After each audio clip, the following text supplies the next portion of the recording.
Yo, what's good with you? Back in black with my first game review. Starfield, at that, is the first Bethesda game that I have ever bought. What memory I do have of any Bethesda game prior to this is completely composed of watching my cousin play Elder Scrolls and Fallout occasionally when I would go over to his house in the summer as a kid. That and whatever else I could see on shows like X Play. I always knew something was special about these games considering the prestige garnered by anybody who has ever picked up a controller, and just by mention of games that I would hear in general conversation over the years, especially on YouTube. Elder Scrolls Oblivion, Skyrim, Fallout 3, 4, New Vegas being the most talked about that I can remember. You can imagine my excitement at the prospect of trying this new gameplay formula that has been highly touted for years and years in my gamer life, but finally in a setting that I can say really appeals to me involving space and guns. I was excited, I could say at the very least, to get my first taste of their alleged masterclass world crafting and storytelling, and I will say, they have delivered on that somewhat, but I'd be a liar and I'd be remiss if I said they nailed it perfectly. And I think this is a case of a game that is being overly ambitious and biting off more than it can chew, or just another case of a game needing more time in the oven to reach maximum potential, or at the very least what was advertised. And to be ultimately, you know, frank with you, it leaves me in a sense or a state of disappointment for my first taste of Bethesda and their products. Before I get into the main points, I do want to note that the ball is already kind of dropped for not having an FOV slider and a brightness slider in the game. People kind of expect those things off rip, especially on launch, and yes, I know a lot of that stuff has been added in the future or modded in, but again, I ask the question, why can't we just get a game that is perfect, or at least as close to perfect as it can be on launch day? So, and then it's just basic stuff like an FOV slider. Like, what? Neither here nor there. Getting into my main points, I think the first one that I want to tackle is the story, because that usually is the most important aspect with any titles like this. So yeah, the first thing they smack you in the face with is the visuals and the facial animations, which at first will make you go wow, as they should with any AAA title, but you'll find that every face that you see after that gets duller and more lifeless looking really fast, which is a shame because a big focus of this game is on the faces and like listening to dialogue, which I personally don't hate, kind of sorta. Like, I even chose the debater perk that lets me like smooth talk my way through most of the game or any situation that I encounter. But like, damn, dude, like there's so much talking in this game. And it's crazy because a lot of it just devolves into a series of fetch quests and mining for rocks. And a lot of these planets that you go to are kind of vacant. And honestly speaking, I would go as far as to say you might as well skip the entire main story altogether and just focus on all the side quests, as they are immensely more interesting to undertake, and they usually give you way better rewards as well. I don't want to spoil too much if you haven't played the game yet or if you plan on playing it in the future, but me personally, I got bored halfway through and found myself making much better use of my time doing anything but the main mission. I'll put it to you like this. Would you rather play go collect the rocks and see the same vision over and over again, or hallucination? Or would you rather be a space cowboy, a secret corporation double agent, or a space marine?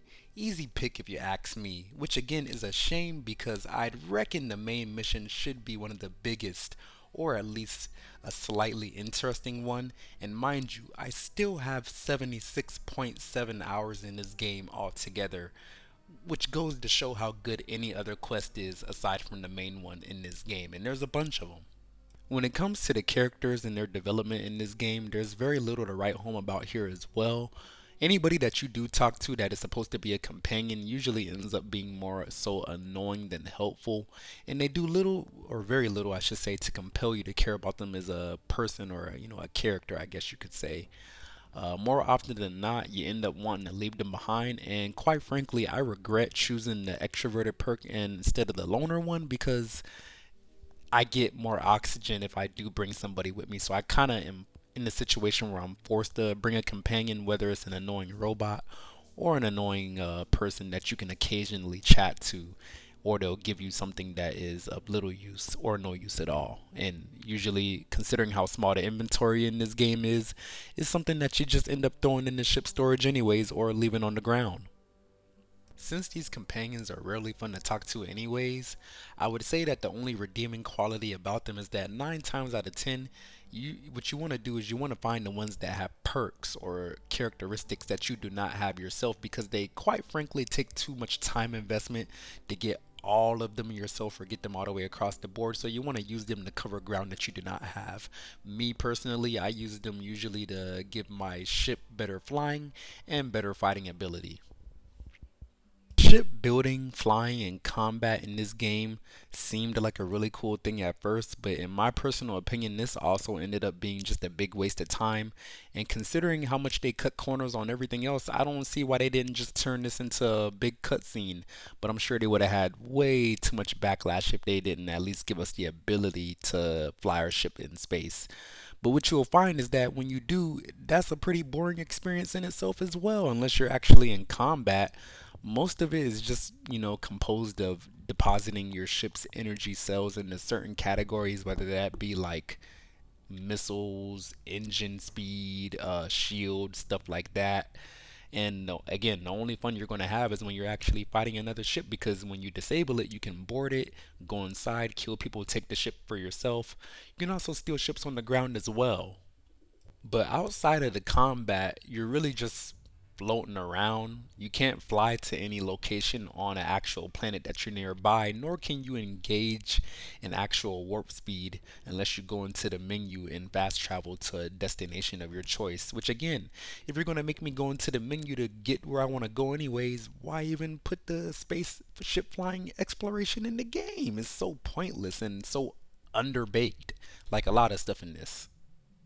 One more thing that just popped in my head before I move on to my next main point, and that I really didn't see anybody else bring up, or at least I don't think I did, is why is there no alien races in this game? There are alien creatures that you can shoot and kill, but like actual intelligent alien life forms that you can interact with and talk to, or even choose as a character to play as, there's literally none of that in this game, which is baffling to me because they have like alternative races in games that are literally not set in space from the same gaming company. How does Fallout have mutants and stuff like that, but Starfield literally has none whatsoever? Like, crazy baffling to my mind. Aside from the story and all those other offbeat ventures, the most important gameplay aspect to me is the shooting, because I mostly play shooting games, so of course I want to, have a really fun shooting experience. And I will say it's pretty average across like all things considered. Like if I had to give the shooting in this game a quick 1 to 10 rating, I would probably say like a 6.5 out of 10. The combat is very reminiscent of Destiny, and honestly, that might be paying them a bit too handsome of a compliment. Most engagements are either fighting what seems like a bullet sponge because your guns are too weak, or conversely, melting them with like 1 or 2 bullets because your weapon is too strong. This is exacerbated once you get like all your combat perks that increase your damage.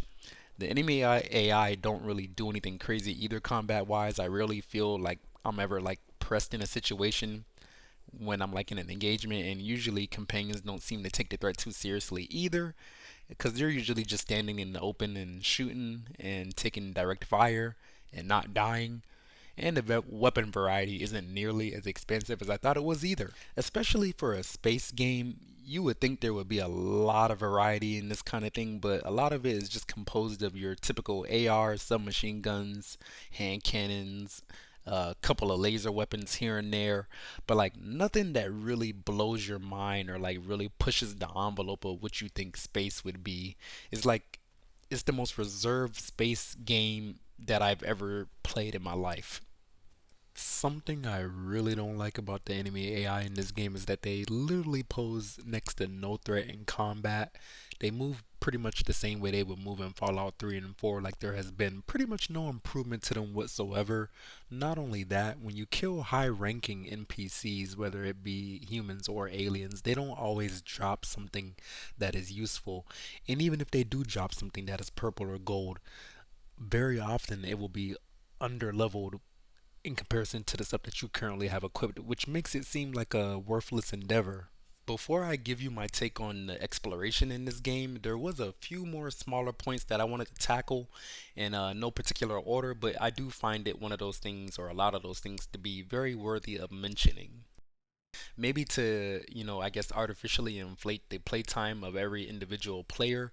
But again, ranking up your player in this game takes entirely too long and is very unfortunate considering the amount of perks that is available in this game. And there's a plethora ranging from different categories from combat to physical attributes to research to aerodynamics, so on and so forth. And the majority of these perks are useful. There is a few of them that are not, but again, you can't really explore that to the fullest lengths if it takes forever to rank up. And again, that kind of leads you to build very heavily into one playstyle, especially if you can't, experiment or see what is good. Or I guess maybe you can respec, but I haven't put enough time into it to even see if that is a viable option as opposed to just making another character. To give you a more fleshed out example of what I mean, let's say you wanted to make a stealth build in this game. Stealthing seems like something that would be very handy, but in actuality and in practice, it really isn't. The only advantage that you really get to being able to sneak around is that you get a damage boost at the beginning of any engagement that you do have with an enemy. After you lose that element of surprise and get that extra damage on the first bullet or whatever strike, whatever you do, there's pretty much no reason to even be stealthy anymore because everybody's going to know you're there unless you were just trying to take out one person in particular. So again, building your whole playstyle around that is not something that is very useful in the long run. It is not something that you can experience and then respec into later. It doesn't seem like that anyways, which again is an unfortunate process for how long it takes to level up in this game. One more thing that I did want to circle back around and talk about as well as the dialogue in this game. Like, there's traits that you can select at the beginning to, be extroverted or be really diplomatic and good at with your words. Yet, it seems like a lot of the word tracks in this game usually lead you down a very narrow path, and you always end up at one or occasionally one of two options, which is kind of jarring considering how many options of dialogue there are. Essentially, all it's there for is just to provide you with a little extra context instead of actually changing the situation or guiding the conversation the way you actually want it to go. A lot of it is again predetermined, which makes me wonder what is the point of choosing a really diplomatic, extroverted kind of character if everything that I'm going to say is going to end up either going like, hey, you can get off without shooting, or hey, now you got to fight me. So I don't know. All the manipulation and persuasion seems to be for naught if we're all going to end up eventually saying the same thing, anyways, at the end of the day. I might as well take a second and talk about the character customization as well, since that's the first thing that we experience, or honestly, it's not the first, but it is one of the first things that we experience, and it is pretty robust as far as like skin tones, facial features, down to the nitty gritty, how you can customize everything. This is more of a personal grievance, but when it comes to black hairstyles, and this is very prevalent in every game, so I'm not really like picking on them in particular.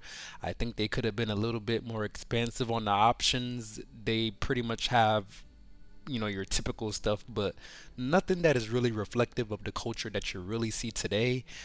It's like they're on the opposite side of what Spider-Man Miles Morales is doing in Valorant and stuff like that. The unrealistic hairstyles that you never see black people have or rarely ever see them have, and then Starfield is kind of like don't they have like one or two or three main hairstyles that you ever see black people have. So it's like there's no real middle ground here. They could have did a little bit more research and like maybe some photogrammetry or something like that. I don't know.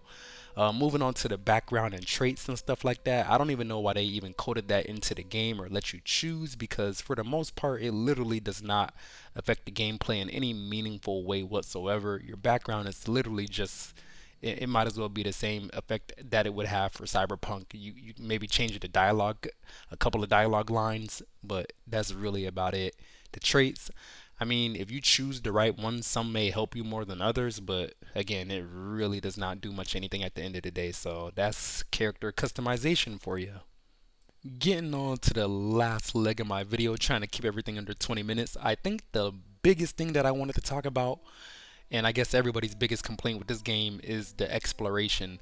One of the main things touted about this game and Bethesda games in general is how expansive the world, or I guess in the case of this game, the universe is, and how it rewards you for your exploration. I mean, that is the Bethesda formula, am I right? What they're known for and what they're best at. This isn't my first time playing an open world game in general, so I am well aware of those cool moments where you venture off a set path and get rewarded by finding a cool piece of gear or an enemy to fight that would then grant you a cool piece of gear, or maybe even a hidden quest line or a mission you would have missed otherwise. I'm not saying Starfield doesn't have any of that whatsoever. More so that those moments are very, very, very few and far in between, and a lot of your exploration ends up feeling like wasted time wandering around a vast wasteland of emptiness. When you land on a random planet, there will be these icons that pop up across the landscape. You'll start off with Wanderlust in the beginning of the game, trying to explore each one in hopes of finding something cool. When 90% of the time, it's going to be the same procedurally generated abandoned research station or empty cave over and over and over again. Usually with nothing cool inside, which really just adds insult to injury or throws salt in the wound, if you ask me. Procedurally generated planet thing has really hurt them in the long run because, yeah, there's a bunch of planets that you can go to and explore on a whim of your own, but in reality, there's nothing to do on any of them, or 90% of them for the most part. Literally nothing special about most of these planets at all. Nothing captivating that really makes you want to get off the main story beat and go explore. And that's a major sin in any open world game, in my personal opinion. Would you not agree? And again, not only that, just adding some more salt to the injury, there's literally no vehicles that aid in the exploration either. So, more often than not, you're just going to be trudging along hoping that you end up on a planet with low gravity so you can take advantage of, just bunny hopping your way to each, objective to cover more ground. If you're on a planet with heavy gravity, honestly, you might as well just get off that planet and go to a different one because exploring that is just going to be the longer you explore, the less fun you end up having, which is the most backwards thing that I can say about this game overall, if I'm being quite honest with you. I know there's a bunch of smaller points that I probably glossed over or didn't cover at all, but really, when it's all said and done, or if I had to wrap it all in a little bow, the vibe that I'm really getting from this game is that the more hours that you put into it, the less fun you end up having overall, which is the complete opposite of the experience that I thought I was going to have when I bought this game and when I thought I was going to experience my first Bethesda game in general. Watching Fallout and Elder Scrolls and all those other games that they've made before in the past on YouTube and like New Vegas stuff like that, I always got the idea in the sense that the more you played the game, the more things that you would find to do, and then the more fun you would end up having. And again, I'm not going to say I don't have any fun at all. Most of it is found on those side quests and side faction quests that you can do. But aside from that, it's tough, man. I think this is honestly one of those games that you have to put on the back burner until they put a little more work on it as far as like updates and, getting the game to where they actually want to be, which seems to be a reoccurring theme, unfortunately.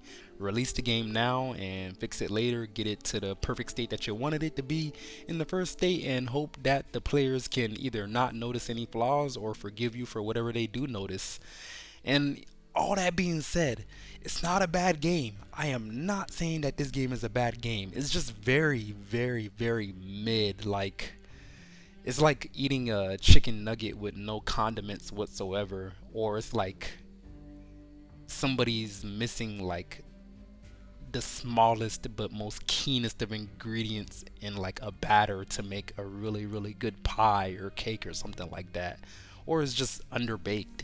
It just seems like, again, this game needed a little, not even a little, probably 2 more years or something like that to get to where it really needed to be. All that being said, that's pretty much my, review of this game. I'll probably finish it at some point, but I'm not really having that much fun, and I'm already 80 hours in. It's not the worst thing in the world, but for paying $120, I could say that money could have been put in a better place. And do I regret it? No. I mean, I guess we're going to get a free expansion since, I paid that extra money and got to play it early and stuff like that. Is it worth it? I guess I will have to see. But as of right now, I probably should have just played this game and got it on Game Pass instead of buying it outright. But yeah, that's just me. I do want to know what you guys think down in the comment section. Are you guys having fun with this game? How many hours have you put into it? What do you think of it? Anything my criticisms that kind of resonates with you? Anything that you think I missed? Do drop it down in the comment section below. And yeah, just let me know how you're feeling about this game overall. I do appreciate you very much for watching. Don't forget to aim for that like button, to shoot that subscribe button as well. Help you find better teammates, improve your skill-based matchmaking. And yeah, thanks for watching. Black guy out.